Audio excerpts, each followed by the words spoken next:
마태복음 27장 57절에서 66절 마지막 절까지 같이 읽어봅니다. 날이 저물었을 때 거기에 아리마대의 한 부자 요셉이라는 사람이 왔는데 그도 예수님의 제자더라. 그가 빌라도에게 가서 예수님의 몸을 달라 간청하니 이에 빌라도가 그 몸을 내어주라고 명령하니라. 요셉이 그 몸을 가져다가 깨끗한 세마포로 싸서 바위에 자기가 파서 만든 자기의 새 묘실 안에다 모신 다음 큰 돌을 굴려 그 묘실 입구를 막아놓고 떠나가니라. 거기 그 묘실 맞은편에 막달라 마리아와 다른 마리아가 앉아있더라. 이제 그 이튿날은 예비일 다음 날이라.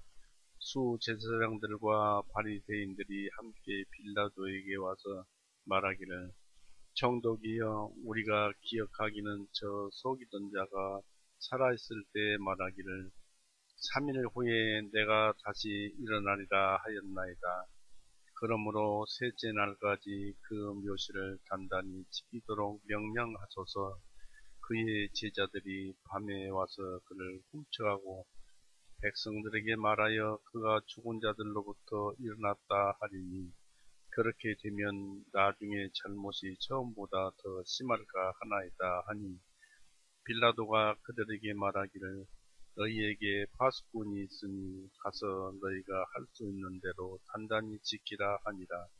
이에 그들이 가서 돌을 봉인하고 파수꾼을 세워 그 묘실을 단단히 지키게 하니라. 기도하시겠습니다. 사랑이 많으신 하나님 아버지, 오늘도 은혜의 날, 구원의 날을 우리에게 여전히 베풀어 주시옵고 또 은혜 가운데 이렇게 불러 모아서 주님께서 함께 하시고자 하고 저희 또한 주님을 뵈러 또 이렇게 말씀을 듣고 이 자리에 모였습니다. 우리가 원하고 바라는 것은 주님의 뜻대로 사는 삶이요, 또 우리가 바라는 그 생활이나 주변의 모든 사람들에게 이루어지는 것도 주님의 말씀이 이루어져서 우리로 하여금 주님을 찬송하게 하는 일인 줄 압니다. 주님, 그러나 저희는 아직도 말씀의 능력이 부족하오니 그 말씀에 힘을 실어 주시옵고 또 더욱더 우리의 심령을 주님의 마음 닮아지고 깨우쳐지게 하셔서 주님을 더욱더 찬송하게 하여 주시옵소서. 오늘도 이 말씀을 읽습니다. 이 말씀 중에 주님께서 하시고자 하시는 말씀만 하여 주시옵고 또 주님의 능력을 보여주시옵소서.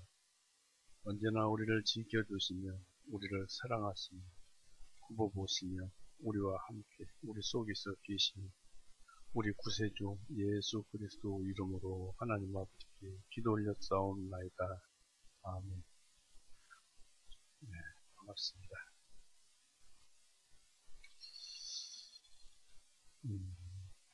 이제 예수님께서는 죽으셨고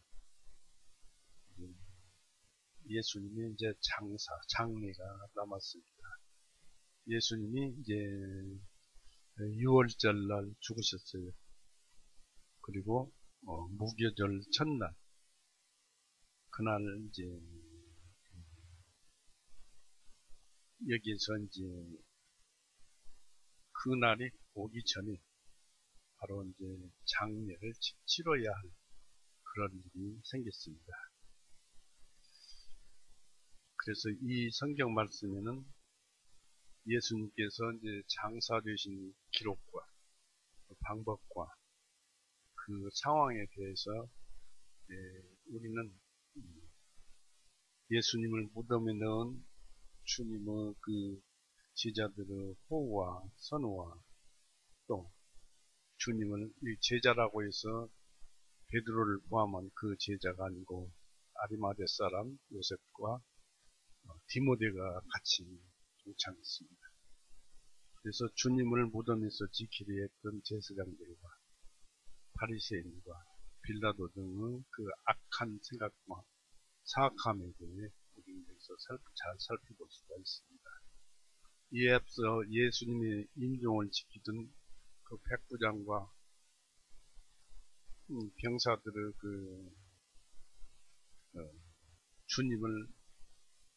예수님의 임종을 지켜보고 그 병사들이 간증을 했어요.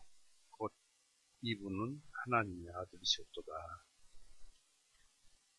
54절에 이제 백부장과 그와 함께 예수님을 지키고 있던 자들이 지진과 일어난 일들을 보고 심히 두려워하며 말하기를 참으로 이분은 하나님의 아들이셨도다 라고 간증을 한다. 즉 이 사람은 이 강도에게 하는 말도 들었을 것입니다. 한쪽 강도는 구원을 받고 한쪽 강도는 구원을 못 받고 그런 말씀이 기록되어 있죠. 그래서 이 백부장도 병사들도 같이 간증을 함으로써 놀라운 일이 벌어졌습니다. 즉 하나님의 아들이셨도다라는 그 실도는 참 놀라운 간증이었어요. 이 사람들은 책을 본 일도 없고 말씀을 들어본 일도 없지만 우리나라 옛말에 백문이 불여일견이라는 말이 있습니다. 100번 듣는 것이 한 번 보는 것 같지 않다. 한 번 보는 것보다 못하다라는 뜻이죠. 바로 이 병사들은 예수님께서 정죄받음과 판결과 형벌과 못박힘과 3시간 동안의 어둠과 엘리 엘리 라마 사박다니 인종전에 하신 말씀과 또 이제 임종과 함께 나의 아버지여 나의 영혼을 아버지께 맡기옵나이다. 또 그에 앞서서 저들의 그 악한 저들의 잘 들립니까? 저들의 악한 죄를 저들에게 돌리지 마옵소서라는 그런 말씀들이 있었습니다. 이런 모든 말씀을 함께 들은 병사들과 그들은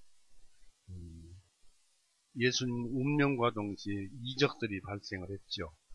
성소 휘장이 찢어지는 것은 못 봤을 것입니다만 바위들이 터지고 또 이제 어둠이라든지 이런 목격을 하게 됨으로써 이분이 바로 하나님의 아들이셨구나 라는 것을 알고 이 병사들이 구원을 받은 거예요.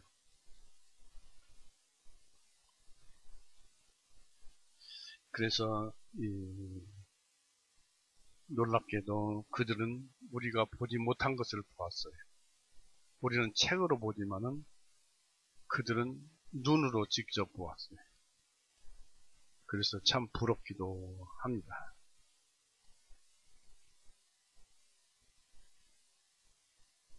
우리도 이제 신앙생활에 있어서는 그 사람들이 보는 것처럼 말씀에서 주님을 바라봐야 합니다.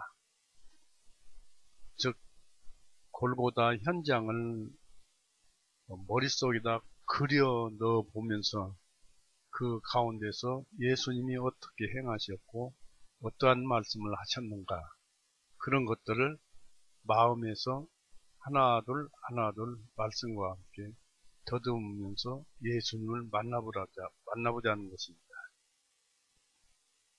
그들의 신앙은 하나님의 아들이셨도다.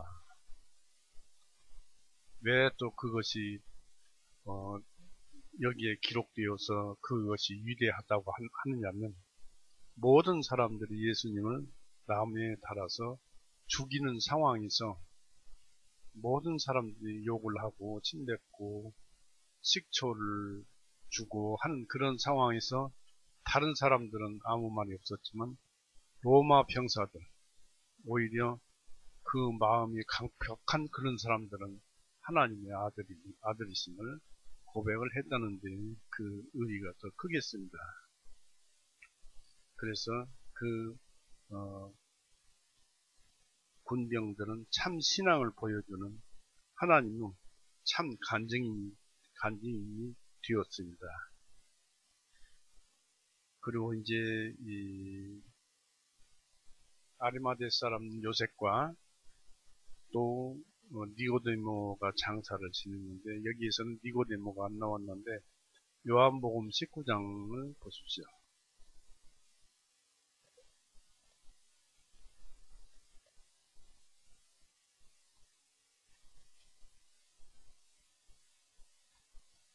요한복음 19장 38절에 보면은 이 일 후에 예수님의 제자였으나 유대인들이 두려워서 은밀히 따르던 아리마대의 요셉이 빌라도에게 예수님의 몸을 가져가겠다고 간청하며 빌라도가 허락하니라. 그가 와서 예수님의 몸을 가져가니라. 또 일찍이 요한복음 3장에 일찍이 밤에 예수님께 왔었던 니고데모 역시 몰약과 알로에들을 섞은 것 약 100리트라를 가지고 왔더라. 그래서 둘이 이 장례를 지내는데 이제 함께 했던 것을 우리는 알 수 있습니다. 아마 그들은 장례 시에 예수님의 그 몸의 상처에서 묻은 피나 이런 것들을 정성스럽고 깨끗하게 닦아내고 깨끗한 세마포로 감쌌을 것이라 생각됩니다. 이 장례에 참석한 분들은 참 성도들로서 나는 그들이 품은 그 당시의 신앙을 소유하고 그들처럼 살고 싶습니다. 그들은 생생하게 예수님을 보았고 또 예수님이 모든 죄를 용서하시는 그 현장을 목격했기 때문에 그건 놀라운 책으로 읽어서는 다 표현되지 않는 확실한 그들은 구원의 복음을 가지고 있었던 것이죠. 그리고 이제 요셉과 니고데모도 거기에 이제 봤겠죠. 요셉과 니고데모는 훌륭한 묘지에 장사 지냈습니다. 이로써 주님의 영혼이 낙원으로 가셨어요. 막 죽으신 다음에 낙원으로 가셨을 때 주님의 훌륭하고 죄 없으신 몸은 요나의 모형에 따라서 무덤에서 3일간 있었습니다. 여기서 주의할 것은 사흘의 시작점은 6월절날 밤 주님께서 감난산에서 심한 고통 중에 기도하신 그날, 그러니까 그날의 시작은 제자들과 6월절 만찬이죠. 있었죠. 그 만찬 때부터 시작 시간이 됩니다. 그래야 예수님 부활 때까지 3일이 됩니다. 그러니까 이 시간들 때문에 많은 혼동들을 가져와요. 사흘이다. 요나의 표적밖에 보여줄 것이 없다. 하고 있으니 사흘간 밤낮 물고기 뱃속에 있어야 한다는 그런 뜻으로 무덤 속에 있어야 한다는 뜻인데 예수님께서는 6월절 하루 종일 밤에 잡혀가시고 한숨도 못 자고 낮에 정죄당에서 사형 판결을 제사장으로부터 받고 그 다음에 이제 그 빌라도에게 다시 예수님을 끌고 와서 거기에서 사형시키기 위해서 사형을 당하게 합니다. 그런데 이제 이 이스라엘 제사장들은 그 다음 날이 무교절 첫날이요 안식일이요 큰안식일이었습니다. 그날이니까 그 예수님은 시체를 치워야 하는데 바로 아리마대 요셉과 니고데모가 동참을 했고 그 다음 안식일이 다 하여가고 그 다음날 아침에 일찍 그 마리아가 묘실에 갔었죠. 그러면 금요일날 저녁에서부터 토요일날 저녁까지가 그 안식일입니다. 그러니까 무교절 첫날이 안식일이에요. 안식일에서 그 다음 날, 이튿날 새벽에 갔으니까 날짜로 3일간입니다. 그러니까 만 72시간이 못 되고 날짜로 3일간이 되는 것입니다. 제가 성경에서 기록된 대로 알기로는 그렇습니다.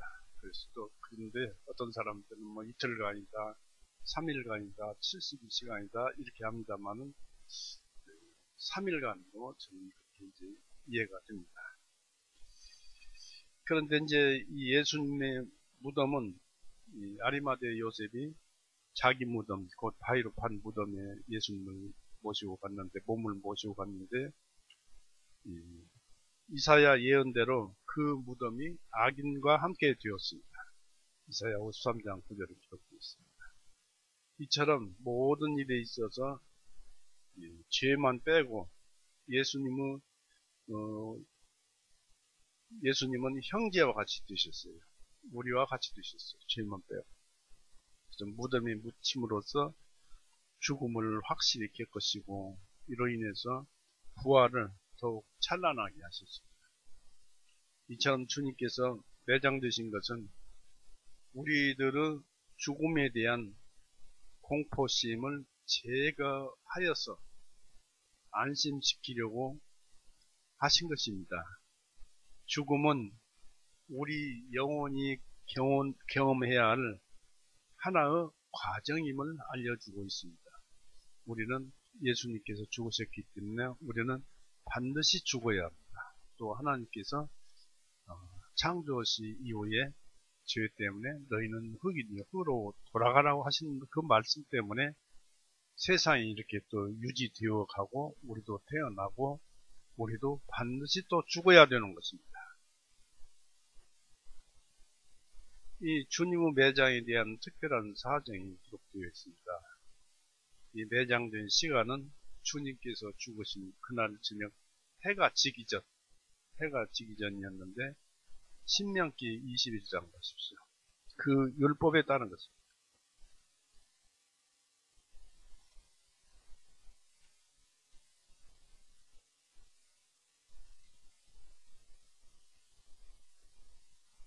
신명기 21장 22절 23절을 만일 어떤 사람이 죽을 죄를 범하고 그가 죽임을 당하여 네가 그를 나무 위에다 매달거든 그 시체를 밤새도록 그 나무 위에 두지 말고 반드시 그를 그날에 장사하여 나무 위에 매달리는 자는 하나님께 저주를 받았으니 주 너희 하나님께서 네게 상속으로 주시는 네 땅을 더럽히지 말지니라.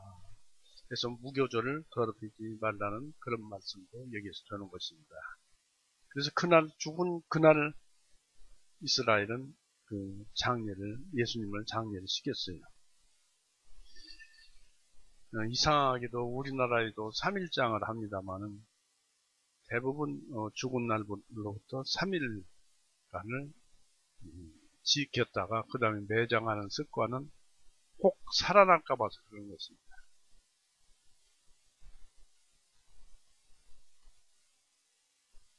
예수님은 이렇게 율법에 따라서 해 지기 전에 바로 예수님을 무덤 위에 매장을 했습니다. 예수님은 죽으신 그날 2월절이고 아까도 말씀을 드렸지만 그 다음 날이 안식일로서 무교절 첫날이었기 때문입니다. 이로써 주님의 죽으심은 확실한 사실이었습니다. 주님의 제자들은 모두 도망가 버렸으며 그 누구도 주님께 장례를 지내는 존경심을 보이지 않았습니다. 침례 요한은 제자들보다 못했습니다. 침례 요한은 헤롯에 의해서 목이 떨어져 나갔지만은 그 몸을 제자들이 따로 수습해서 장례를 지냈습니다. 예수님의 제자 베드로 요한을 뺀 10제자는 다 도망을 가고 없어요. 주님 곁에 있었던 여자들도 주님의 장례에 대해서 어찌할 바를 모르고 애만 태웠었습니다. 그때 하나님께서 믿음이 충만한 성도를 감동시켜서 장례를 치르시게 하였습니다. 하나님의 섭리는 신비스럽습니다. 아무도 할 수 없을 것 같고 누구도 어떤 일을 할 수 없을 것 같은데 하나님께서 일을 하십니다. 그 성도는 바로 아리마대 사람이요 사내들인 공의의 원인 요셉과 니고데모였습니다. 그리고 요셉은 이 일에 적합한 사람이었습니다. 또 요셉은 부자였습니다. 세상적인 그 부귀는 많은 사람들에게 이 종교적인 길을 가는 데 있어서 방해물이 되지만 그리스도를 위한 봉사에 쓰여지게 될 재물은 특권과 기회가 되고 하나님 영광을 위해서 부자에게는 좋은 것이 되는 것입니다. 부자 그 자체가 좋은 것이 되는 것입니다. 요셉도 예수님의 제자였으며 공개적으로 고백하지 않았지만 예수님을 믿고 따랐기 때문에 우리가 주의할 것은 세상의 참 그리스도인이 잘 안 보이는 것 같지만 주님께서는 우리가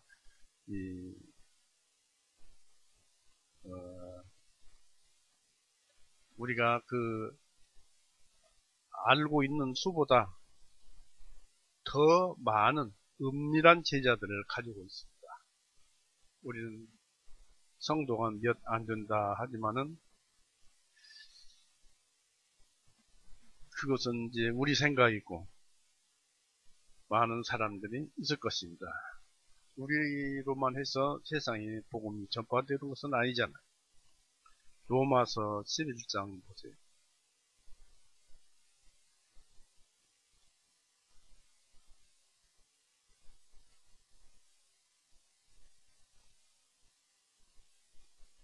로마서 11장 4절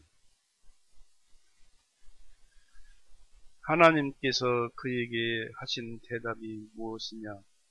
내가 나를 위하여 바르 형상에게 무릎을 꿇지 아니한 사람 7,000명을 남겨두었노라 하셨느니라.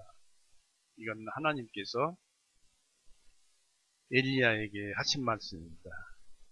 우리는 모르지만은 거듭난 그리스도인들이 많이 있다는 얘기입니다. 이 빌라도는 예수님의 그 장례에 있어서 어찌할 바를 제사장들이 어떻게 수습을 해야 할 터이지만 그들도 가만히 있는데 아리마대 사람 요셉이 공개적으로 간청을 했어요. 몸을 주십시오. 장례를 지내게 몸을 주십시오 하고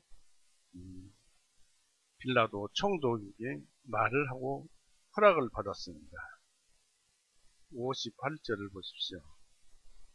그가 빌라도에게 가서 예수님의 몸을 달라 간청하니 이에 빌라도가 그 몸을 내어주라고 명령하니라 했습니다. 요셉은 세상 권세를 어기지 않았습니다. 법대로 그냥 예수님을 몸을 내려서 가져간 것이 아니라 그 수장 빌라도 총독에게 가서 몸을 내어달라고 허락을 구했습니다. 우리도 선행하는 데 있어서는 세상 법을 지켜야 합니다. 내가 선행을 하지만은 그 선행하는 그 자체가 세상 법과 맞아야 한다는 것입니다. 그래서 그 법을 어기지 않는 범위 내에서 평화스럽게 선행을 해야 하는 것입니다. 그렇게 해야 할 것이 로마서 13장을 보십시오.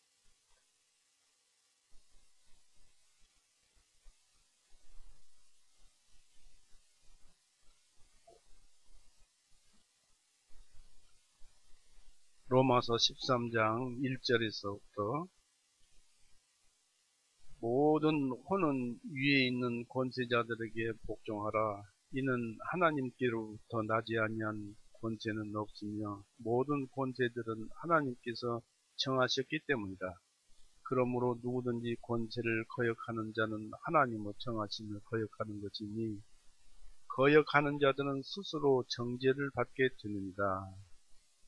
이는 그 까닭은 다스리는 자들은 선한 일들에 대해 두려움이 되지 아니하고 악한 일에 대하여 되기 때문이니, 그렇다면 내가 그 권세를 두려워하지 아니하려느냐? 선한 일을 행하라 했습니다. 그러니까 권세를 가진 사람들은 악한 일에 대해서 두려움이 된다는 얘기. 그러니까 선한 일을 모든 선행을 하더라도 그 법에 따라서 행하는 것이 옳다는 얘기. 우리가 이것을 알 수 있죠. 이 빌라도는 무죄하신 분을 정죄함으로써 양심의 가책을 따라서 그 죄를 속죄할 구실을 마련하기 위해서 주님의 몸을 정당하게 매장할 수 있는 사람에게 기꺼이 내어주려고 하던 차에 요셉에게 몸을 내어줌으로써 예수님께 영광이 돌려지게 하였습니다. 이 몸을 요셉이 모셔다가 깨끗한 세마포를 감쌌습니다. 주님은 우리에게 하나의 본을 보여주셨어요. 비록 몸이 죽었다 하여도 매장될 때까지는 정성껏 해야 한다 이것입니다.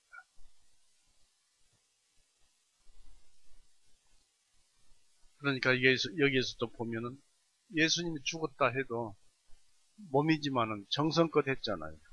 우리 사람도 죽었다 하지만은 그 몸이 매장될 때까지는 정성껏 대해야 한다는 것입니다.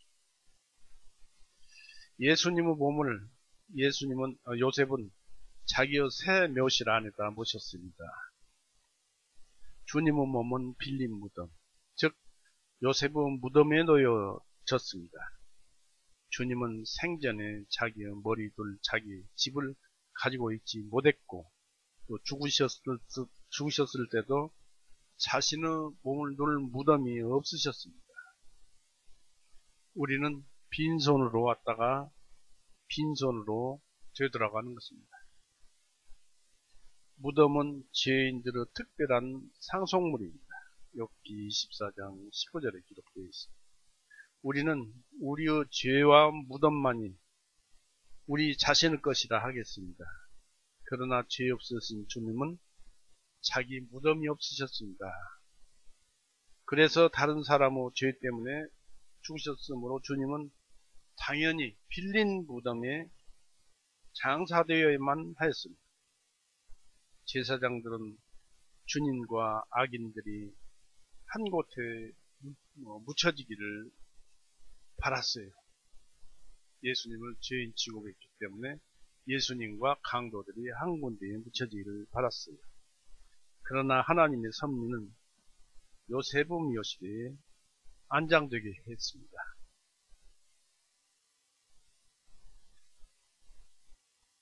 이사야 53장 9절에 기록되어 있습니다.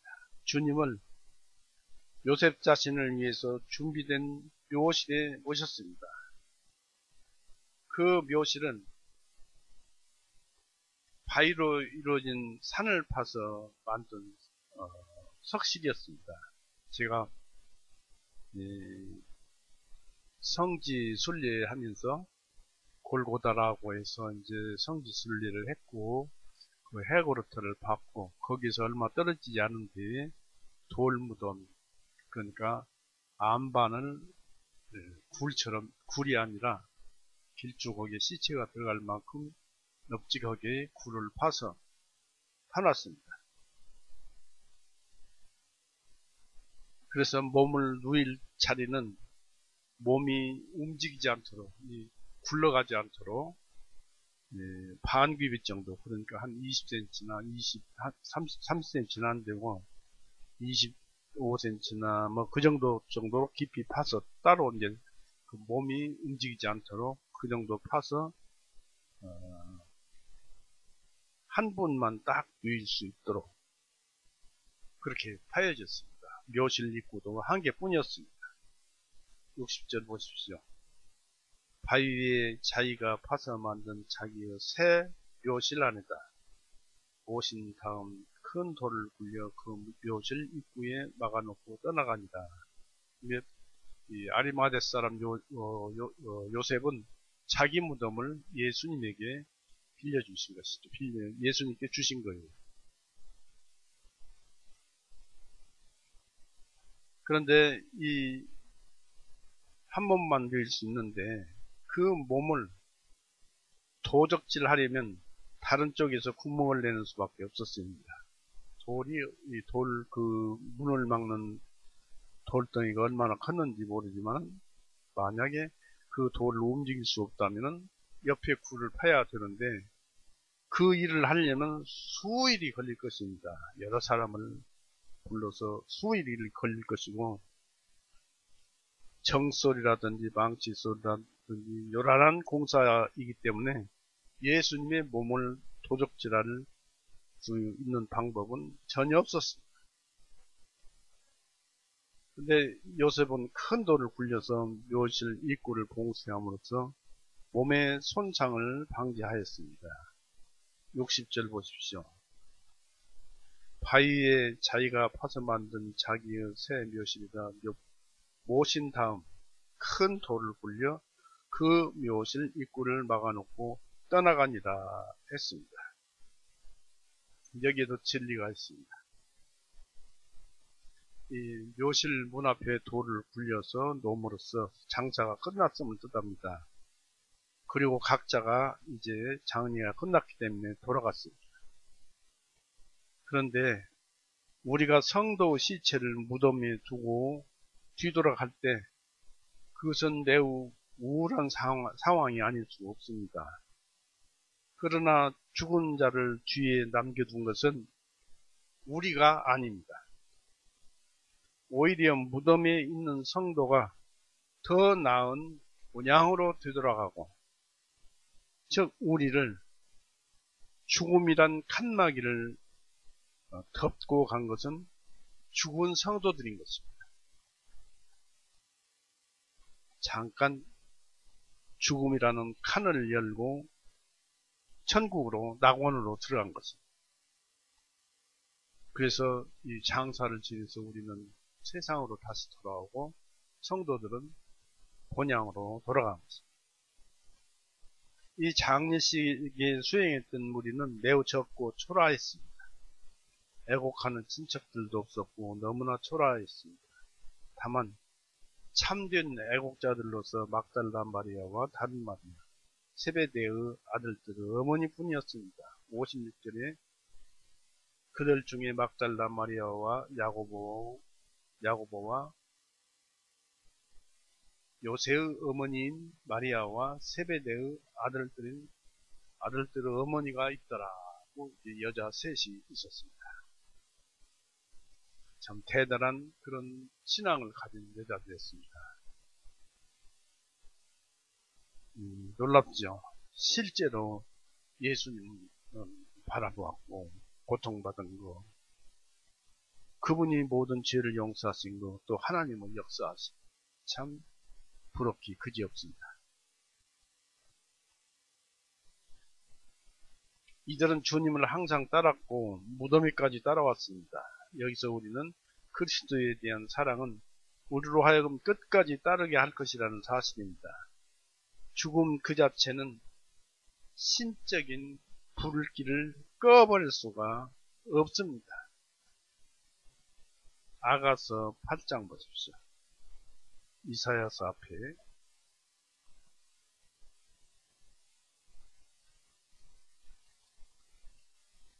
아가서 8장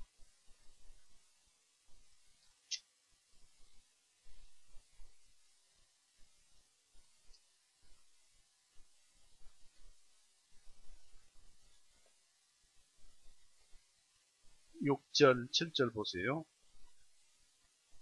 내 마음 인장같이 내 팔 위에 인장같이 나를 새기라.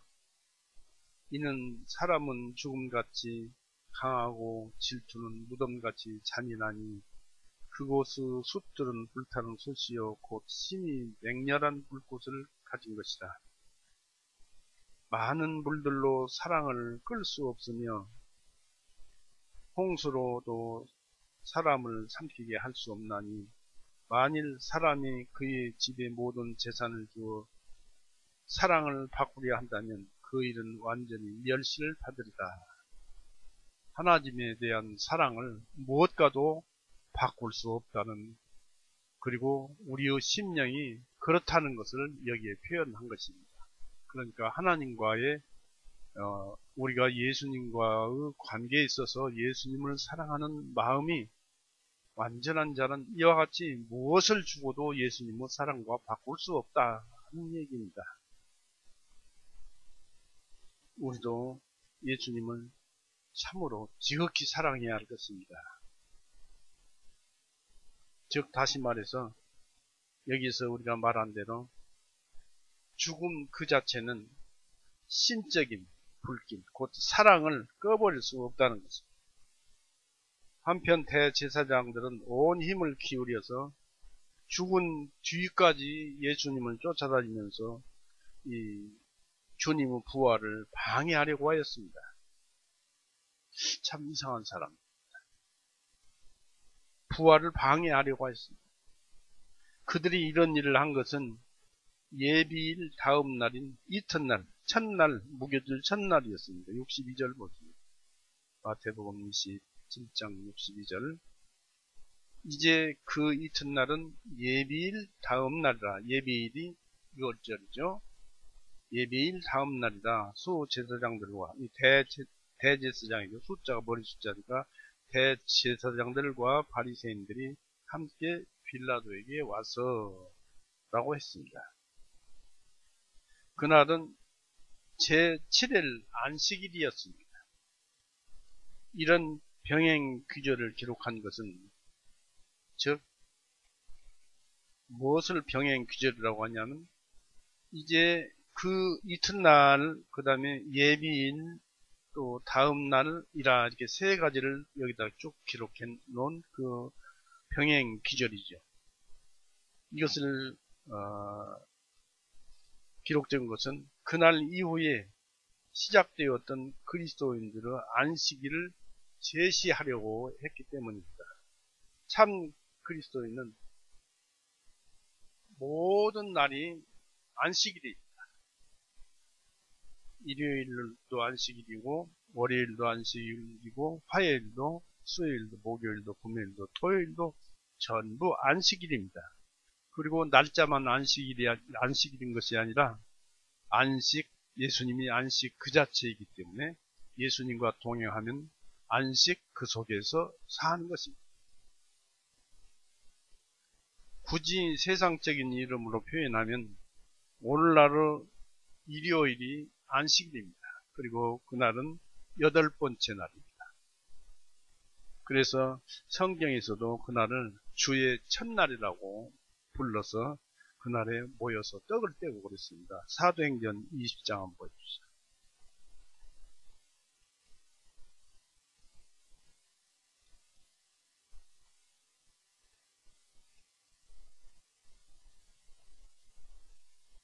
사도행전 20장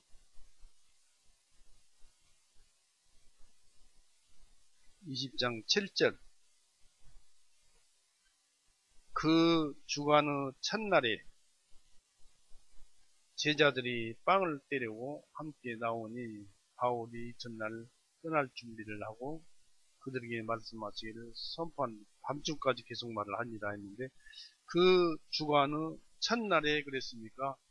새로 시작된 안식일 다음 날, 첫날, 이 8번째 날, 8일, 그날입니다. 그리고 이제 다른 것도 많이 나와 있습니다.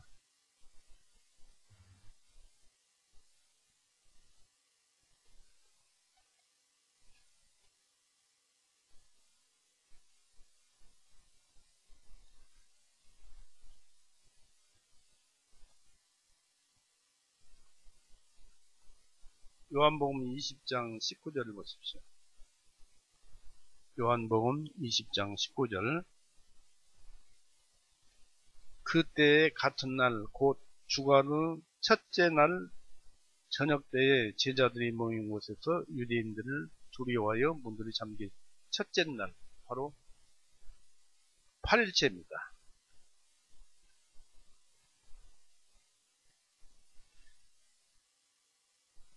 8번째 날입니다.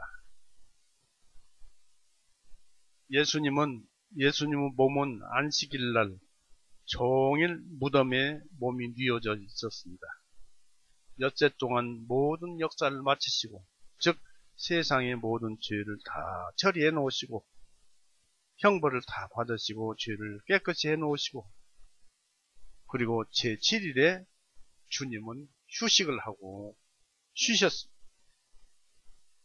그날 제사장들과 바리새인들은 지난 날을, 그들로서는 어제를 돌아보고 유월절을 돌아보고 뉘우치며 그 큰 죄의 용서를 간구하는 제사를 드려야 함에도 불구하고 불경하게도 예수님의 무덤을 지키는 문제를 논의를 하였습니다.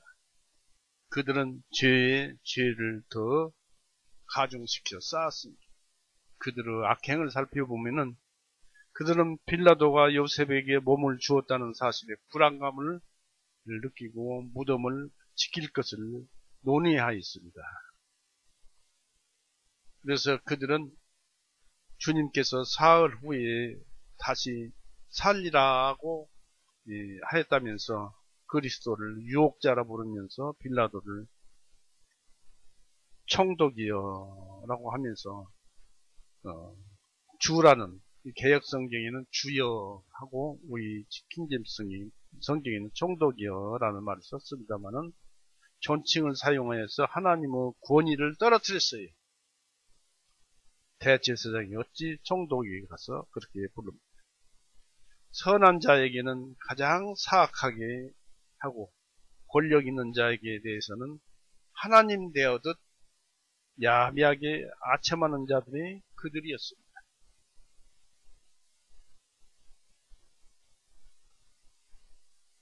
성경 찾아보십시오.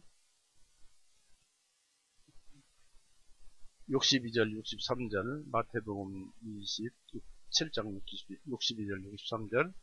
이제 그 이튿날은 예비일 다음 날이라 수제사장들과 바리새인들이 함께 빌라도에게 와서 말하기를 총독이여 우리가 기억하기는 저 속이던 자가 예수님을 속이던 자가 살아있을 때에 말하기를 3일 후에 내가 다시 일어나리라 하였나이다 하면서 그러므로 셋째 날까지 그 묘시를 단단히 지키도록 명령하소서라는 말씀이 기록되어 있습니다.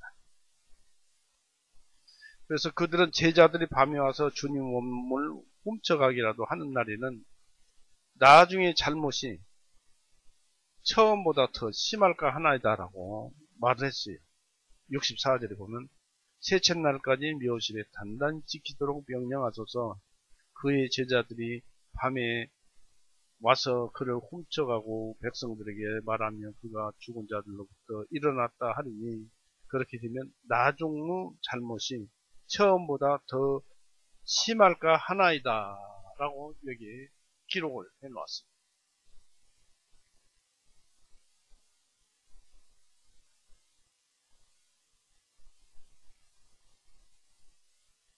나중의 잘못이 처음보다 더 심할까 하나이다. 그들은 자신들도 모르게 자기들의 잘못을 빌라도에게 실토하고 말았습니다. 그 말이 실토입니다. 나중 잘못이라는 단어를 썼잖아요.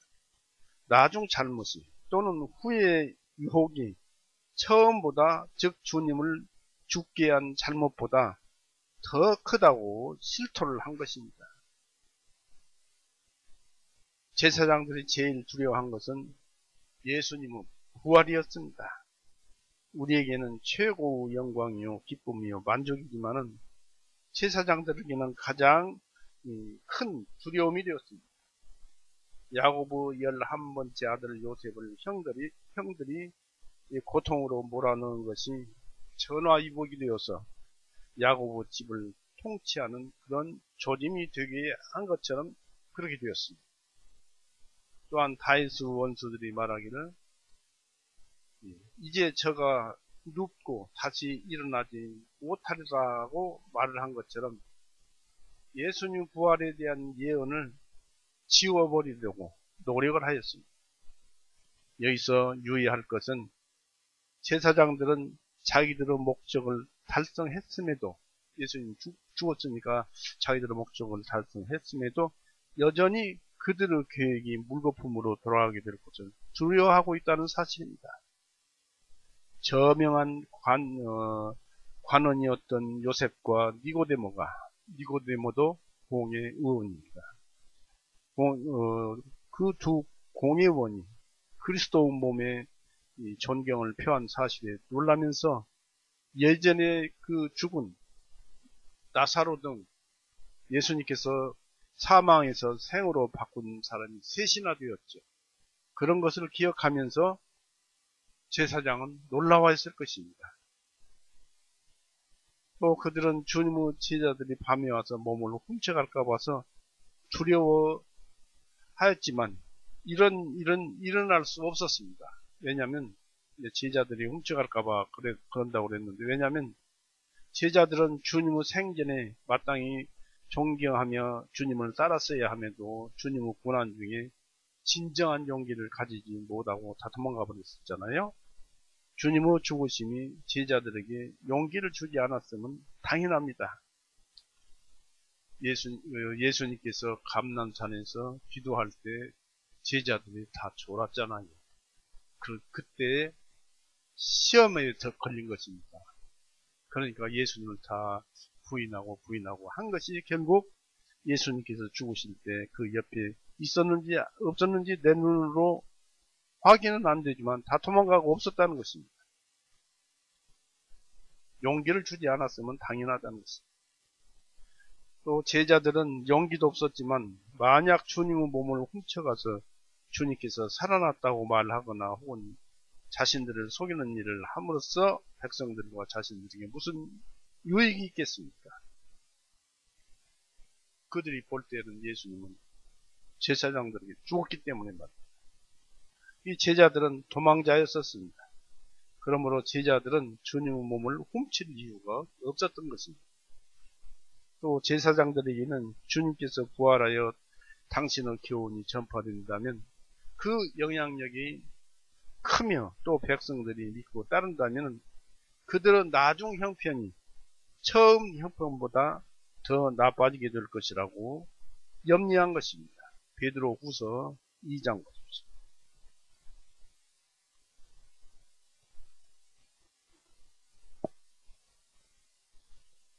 베드로후서 이제 이런 비유를 주죠. 베드로후서 2장 20절.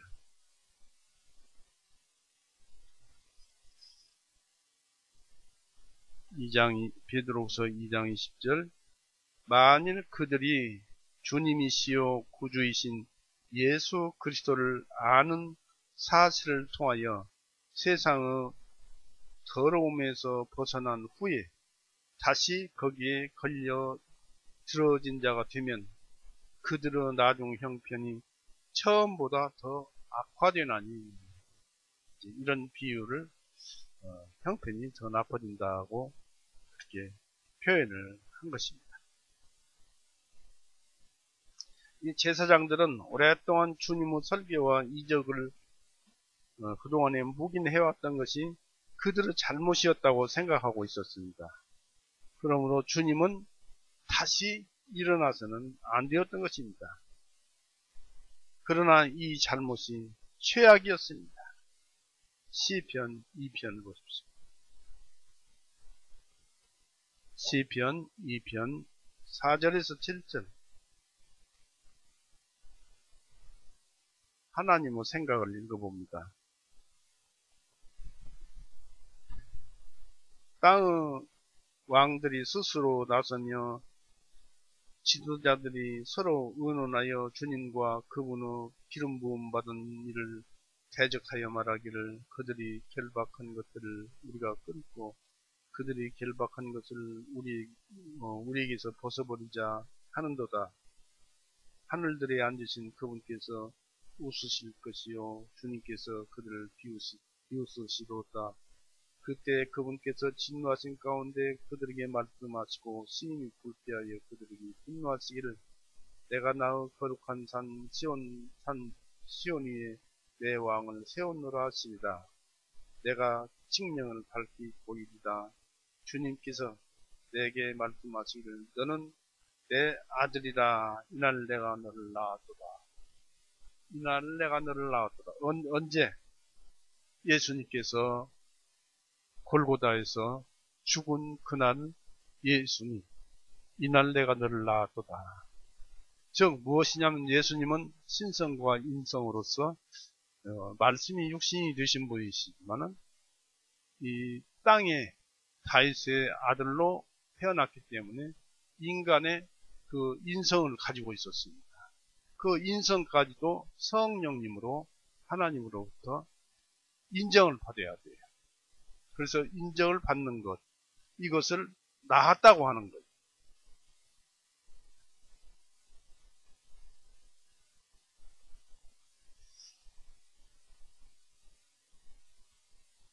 그리고 이런 사실을 고려해서 제사장들은 주님의 몸을 살아날까 봐서, 또 나중 형편이 힘들까 봐서 주님의 몸을 3일까지 무덤에서 지킬 것을 빌라도에게 제안하였습니다. 64절에 그러므로 셋째 날까지 그 묘실을 단단히 지키도록 명령하소서. 그의 제자들이 밤에 와서 그를 훔쳐가고 백성들에게 말하며 그가 죽은 자들로부터 일어났다 하더니 그렇게 되면 나중에 잘못이 처음보다 더 심할까 하나이다 하니 했습니다. 그들은, 제사장들은 진실로 걱정했어요. 예수님을 못 박을 때 3시간 동안 하늘이 캄캄해졌고 지진이 나고 휘장이 찢어지고 예수님의 말씀이 놀라고 예수님이 부활할 것만 같았어요. 이게 놀란 거예요. 그러면 회개했어야 옳았던 것입니다. 그런데 오히려 지키자고 그랬습니다. 부활했으면은 밖으로 못 나오도록 지키자 그런 뜻이나 마찬가지입니다. 그러나 처형당해서 죄로서 죽은 죄수는 감시할 필요가 없어요. 이미 죽었으니까. 그래서 죽은 자는 무덤에 매장을 했으면 무덤이 감옥을 대신하기에 충분하였습니다. 그러나 하나님의 기름 부은 자를 죽인 그런 자들이 어찌 자신들의 허물과 무기력함을 알고서 주님의 부활을 두려워하지 않겠느냐, 이것입니다. 믿지 않으면서도 두려워했던 것입니다. 이 요구에 대한 빌라도 답변이 65절이었습니다. 너희에게 파수꾼이 있으니 가서 너희가 할 수 있는 대로 단단히 지키라. 이 말씀은, 이 빌라도는 그리스도의 제자들에게는 주님의 몸을 내어주고 또한 제사장들에게는 이 몸을 지키게 함으로써, 그러니까 아리마대 요셉과 니고데모에게는 예수님의 몸을 내어주고 또 그 제사장들에게는 예수님의 무덤을 지키게 함으로써 그 둘의 뜻을 만족시켜 주려고 하였습니다.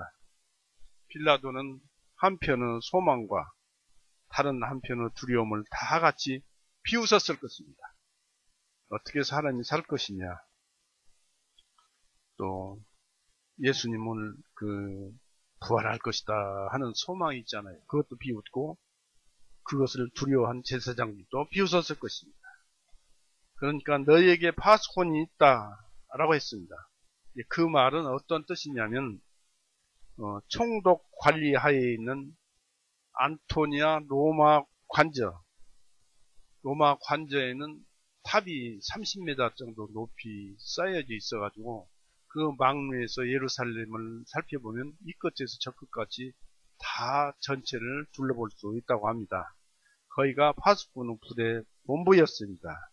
거기에 가서 파수꾼을 네가 달라고 해라. 빌라도 허락이 있어야죠. 허락을 한 것입니다. 그래서 로마 관저에 있는 항구적인 수비대를 찾아가서 너희들이, 제사장들이 원하는 수의 파수꾼을 달라고 하라고 빌라도는 허락을 한 것입니다. 그리고 빌라도는 자신이 개입하는 것이 수치스럽고 부끄러운 듯이 그 지휘권을 제사장들에게 위임하였습니다. 너희들이 할 수 있는 대로 이 파수꾼을 줄 테니까 파수꾼을 데려다가 너희들이 할 수 있는 대로 단단히 지키라 뭐 한 것입니다. 여기서 성직자가 추해지면은 한없이 경멸함을 받게 됩니다. 빌라도가 제사장들을 두려우며 조롱 섞인 말로 말한 것과 같습니다. 즉 너희는 죽은 사람에 대해서 단단히 지키라는 말입니다. 죽었는데 뭐하러 지키느냐, 참 우스울 일이다 라고 조롱 섞인 말을 하는 것입니다. 또는 그들의 종교와 소망에 대한 조롱인 것처럼 보여집니다. 너희 뜻대로 하라. 아마 빌라도는 주저하면서 정죄하였던 죄 없는 그리스도에 대해서 그리스도께서 어떻게 운명하셨는지 그 내용을 백부장으로부터 상세히 들었을 것입니다. 그리고 그들의 입으로부터 나온 얘기, 그분은 진실로 하나님의 아들이셨습니다 라는 말을 들었을 것입니다. 그러나 빌라도는 믿지 않았죠. 그러니까 제사장들을 보다는 자기의 그 백부장을 더 신뢰하였지만 믿지 않고 오히려 제사장들을 비웃었어요. 무덤을 지키기 위해서 그들을 취한 행동과 철저한 감시를 우리는 66절에서 볼 수 있습니다. 66절 한번 보여주시죠. 이에 그들이 가서 돌을 봉인하고 파수꾼을 세워 그 묘지를 단단히 지키게 하니라고 있습니다.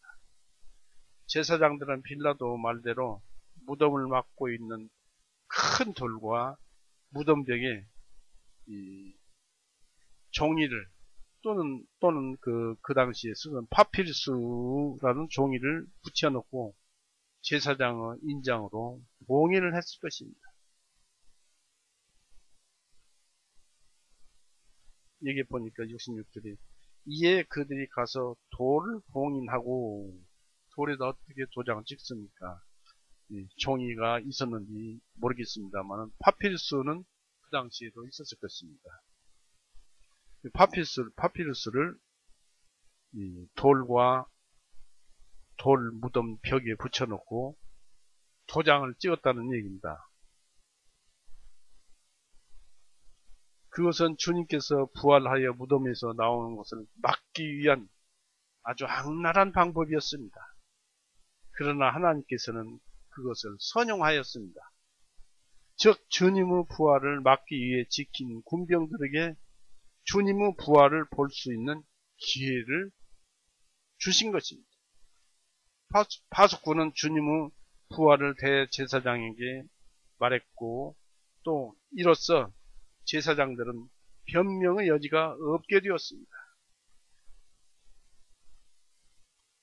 그 제사장들은 굉장히 두려워했을 것입니다. 그 당시 주님의 부활을 막기 위해서 땅의 모든 권세 잡은 자 마귀와 그 부하들과 군병들이 지켰으나 때가 되자 주님은 부활하시고 악의 수고는 헛수고가 되어버렸습니다. 예수님이 부활하지 않으면 우리의 신앙은 아무것도 아닌 물거품으로 돌아갑니다. 예수님이 부활하실 때까지가 우리의 신앙입니다. 사망 권세는 주님의 부활하심에 의해서 사라져버렸습니다. 믿는 자는 죽지 않습니다. 즉 지옥이 아닌 천국으로 들어가는 것입니다. 어둠의 마귀는 이런 사실을 사람들에게 숨기고 믿지 않는 자들을 계속 속여서 지옥으로 끌고 갑니다. 모르니까. 마귀 이야기는 사람은 죽으면 끝이야, 사람은 죽으면 이제 끝이야 라고 계속 세뇌시킵니다. 그러나 절대 사람이 죽어서 끝나는 것이 아닙니다. 죽음은 하나의 과정이요 관문이며 우리에게는 다만 피곤한 과정일 뿐입니다. 그냥 문 열고 들어가듯이 문짝 열고 닫는 그런 정도예요. 그냥 잠깐 잠들면 천국으로 가죠. 우리 양심이 믿음에 의해서 증언하잖아요. 우리 주님은 부활하셨습니다. 그 부활하신 주님이 여러분 속에 있습니다. 여러분 속에 구원과 동시에 들어오신 말씀 속에 바로 성령님이 계시고, 그 성령님은 부활하실 때 성령님으로 살리셨다는 그 바로 예수님의 영입니다. 그래서 우리 속에는 예수님이 계시고 동시에 성령님이시며 또 하나님은 영이시지. 바로 하나님이 우리 안에 계십니다. 베드로전서 3장 18절 보십시다. 많은 사람들이 이것을 잘못 오해해서 읽습니다만 우리는 이렇게 읽어야 합니다.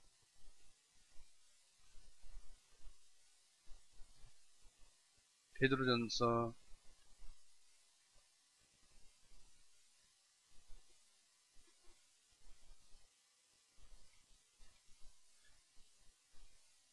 3장 18절.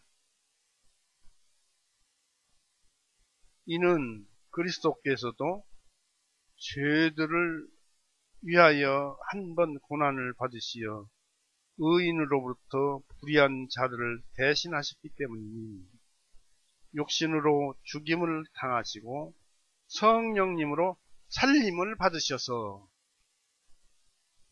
예수님은 성령님으로 살림을 받으셨어요. 그분께서 우리를 하나님께로 인도하십니다.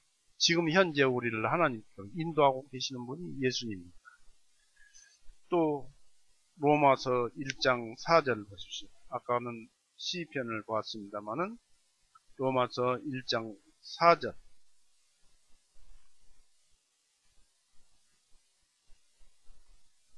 3절 4절 보시겠습니다. 로마서 1장 3절 4절. 그분의 아들 예수 그리스도 우리 주님에 관한 것이라. 이 아들께서는 육신으로는 다윗의 씨에서 나셨고 거룩하심의 영으로는 죽은 자들로부터 부활하시어 권능 있게 하나님의 아들로 밝히 드러내셨느니라. 성령님으로 살리심을 받으셔서 이 세상에 와서 육신으로 살았던 그 인성까지도 예수님의 신성과 함께 성령님으로 살림을 받으셔서 하나님의 아들이라, 하나님의 아들로 밝히 드러내셨느니라는 것입니다. 그분이 여러분 속에 있고 저 속에도 있고 그렇습니다. 그래서 우리는 두려움이 없어요. 로마서 8장 11절 보십시오.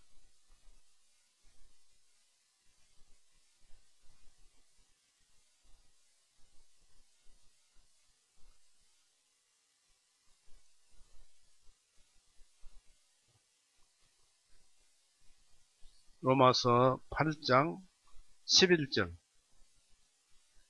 그러나 만일 예수님을 죽은 자들로부터 일으켜 세우신 분의 영께서 너희 안에 거하시면은, 현재 있어요. 여러분 안에 그리스도를 죽은 자들로부터 일으켜 세우신 그분께서 너희 안에 사시는 그분의 영에 의하여, 우리 안에 예수님이 계신다고 그랬죠. 예수님이 의하여서 너희 죽을 수밖에 없는 몸들도 일으켜 세우시리라. 예수님의 몸을 일으켜 세우셨기 때문에 우리 몸도 일으켜 세우시는 것입니다. 그래서 우리는 영원한 그 희망과 또 참으로 천국의 행복을 이미 가지고 사는 것입니다. 지금은 그 행복의 크기가 얼마나 큰지 알 수 없지만 다만 우리는 하나님이 사랑이라는 것, 그거 하나는 분명히 알고 있습니다. 그래서 우리는 이 말씀대에서 보니까 서로 사랑하는 것이 참 좋겠습니다. 오늘은 이렇게 해서 마칠까 합니다. 같이 기도하시겠습니다. 사랑이 많으신 하나님 아버지, 오늘도 이 말씀을 주셔서 우리에게 가르쳐 주시는 것은 세상 사람들은 부활하신 예수님을 부정하고 오히려 그것을 막기까지 한다는 그런 뜻을 우리에게 알려주셨습니다. 그러나 우리에게는 살아계신 우리 예수님이 우리 안에 계시니 그분이 우리와 동행하고 우리와 함께 삽니다. 우리의 모든 것을 책임져 주신다는 것을 우리는 분명히 알았습니다. 바라옵기는 우리 예수님께서 우리 육신의 소원이라도 주님의 마음에 맞으면 주님의 뜻대로 만든다면 들어주시옵고 이끌어 주시옵소서. 그저 바라옵기는 주님의 말씀만 우리 입에서 떠나지 않게 하여 주옵소서. 우리 가족들, 또 형제간들, 또 지인들, 우리 교회 성도님들, 그 가족들, 지인들, 성도들, 모든 사람들 주님만 찬송하게 하여 주옵소서. 이 시간을 주셔서 감사합니다. 예수님의 이름으로 기도드렸사옵나이다. 아멘. 마치겠습니다.